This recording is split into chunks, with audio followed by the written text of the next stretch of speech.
इधर दरगाह को बुलडोजर ने रौंद डाला, उधर मौलानाओं में मच गई भगदड़। गुस्से से लाल हो गए ओवैसी, बाबा ने फिर खेला कर दिया। योगी के बुलडोजर पर सपा ने उठाए सवाल, बाबा की कार्रवाई से अखिलेश हो गए गुस्से से लाल। मौलानाओं ने जो सोचा नहीं था वो हो गया। माफिया के गुर्गों की उल्टी गिनती शुरू, घुटने पर आकर कर रहे हैं सरेंडर। अतीक अहमद को लगा अब तक का सबसे बड़ा झटका। इधर जैसे जैसे अतीक अहमद के करीबी लोगों पर बाबा का बुलडोजर दौड़ रहा है, अतीक अहमद का बीपी ऊपर से नीचे हो रहा है। लेकिन जब सबका ध्यान अतीक अहमद के एनकाउंटर और अमृतपाल को पकड़ने पर था, तभी इधर बुलडोजर ने बड़ा खेल कर दिया। इस बार कहीं और नहीं बल्कि एक दरगाह को ही बुलडोजर ने पलक झपकते मलबे में तब्दील कर दिया है।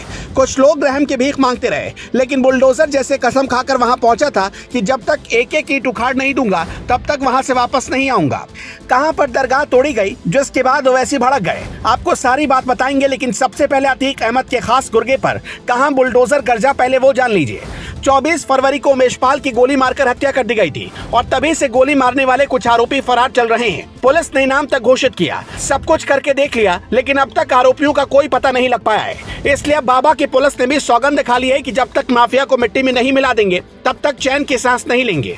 उमेशपाल हत्याकांड में शामिल शूटर और अतीक के करीबी मोहम्मद गुलाम के प्रयागराज वाले दुकान और मकान पर बुलडोजर चला दिया गया। पलक झपकते मोहम्मद गुलाम का आशियाना मिट्टी में मिल गया। अब तक इस हत्याकांड के कई आरोपी के घर पर बुलडोजर की कार्रवाई हो चुकी है और उनके काले साम्राज्य को गिराया जा चुका है। लेकिन इस बार जब प्रयागराज में बाबा का बुलडोजर गरजा, तब समाजवादी पार्टी के कुछ नेताओं के सीने पर सांप लौट गया और वो बुलडोजर वाली कार्रवाई को गलत बताते हुए योगी सरकार को घेरने की कोशिश करने लगे।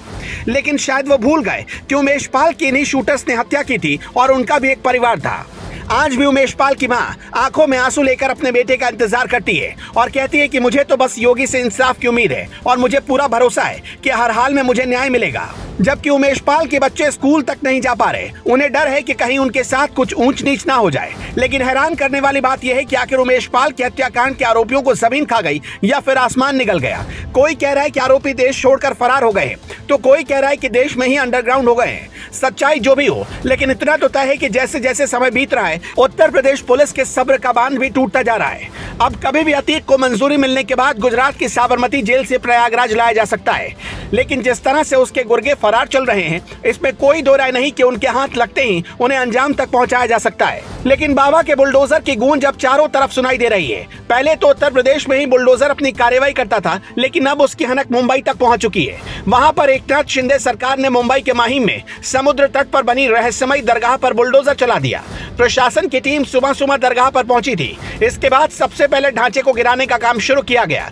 12 से 13 मजदूर हाथों में हथौड़ा छेनी लेकर पुलिस बल के साथ दरगाह के पास पहुंच गए। उन्होंने शुरुआती काम किया, लेकिन असली काम तो बुलडोजर को करना था।